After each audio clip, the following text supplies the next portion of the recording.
नमस्कार दोस्तों, आपका शॉर्ट हैंड स्टूडेंट सक्सेस में स्वागत है।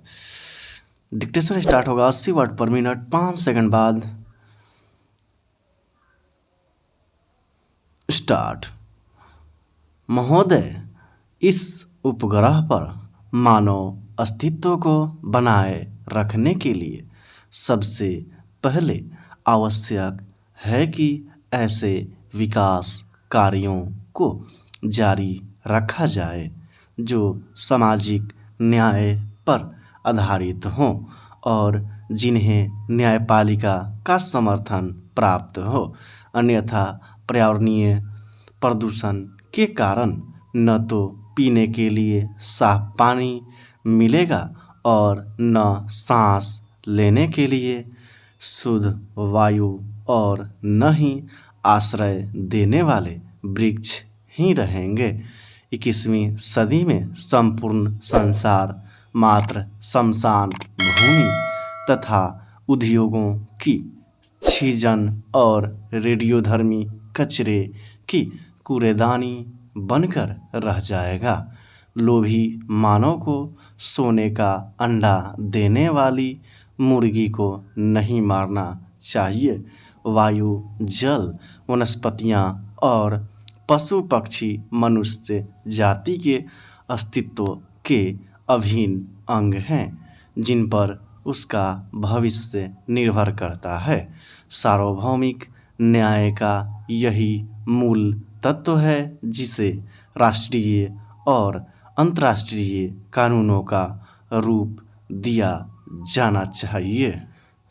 कुछ विशेष अपवादों को छोड़कर हमारे न्यायालय समझते हैं कि पर्यावरण संबंधी कानून से न्याय व्यवस्था भंग हो जाएगी और कानूनी अधिकारों का हनन होगा, क्योंकि हमारे विधिवेता और न्याय प्रणाली कानून के इन नए आयामों से अपरिचित ही नहीं अनभिज्ञ भी हैं।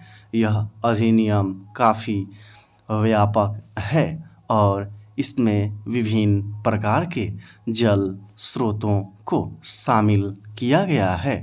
अधिनियम में केंद्रीय और राज्य प्रदूषण निवारण एवं नियंत्रण मंडलों की स्थापना का प्रावधान किया गया है, जो स्वायत्त निकायों के रूप में कार्य करेंगे।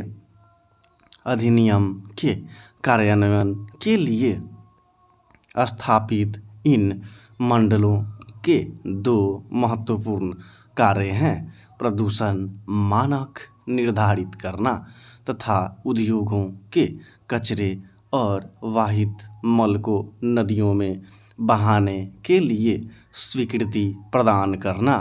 केंद्रीय प्रदूषण नियंत्रण मंडल केंद्र सरकार और राज्यों के प्रदूषण नियंत्रण मंडल राज्य सरकारों के लिखित निर्देशों का पालन करने के लिए बाध्य होंगे।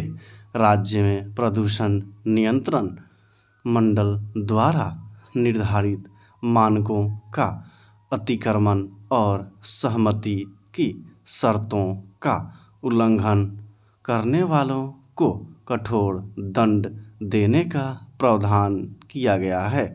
तथापि इस अधिनियम के अधीन प्रदूषण नियंत्रण मंडल द्वारा शिकायत किए जाने पर या उसकी पूर्वानुमति से ही किसी न्यायालय द्वारा किसी अपराध पर विचार किया जा सकता है।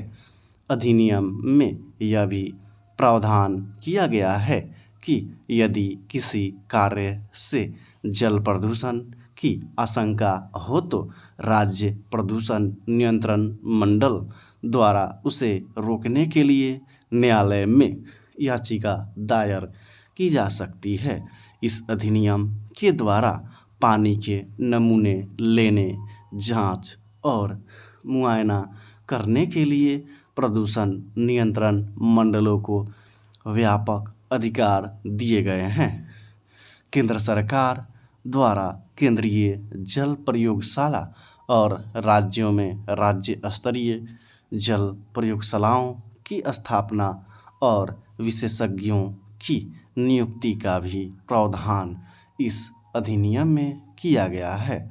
वाहित मल और उद्योगों के कचरे से होने वाले जल प्रदूषण को रोकने के लिए आवश्यक उपाय स्वयं करने का अधिकार भी राज्य प्रदूषण नियंत्रण मंडलों को दिया गया है। यह अधिनियम लगभग ब्रिटिश अधिनियम की नकल है और प्रदूषण फैलाने वाले या उससे प्रभावित समुदाय दोनों पर इसका कोई असर नहीं पड़ा। स्टॉप। तो मिलते हैं ऐसे ही किसी नए टॉपिक के साथ, तब तक के लिए इजाज़त दीजिए। और जो नए आए हैं चैनल को लाइक शेयर और सब्सक्राइब करना न भूलें।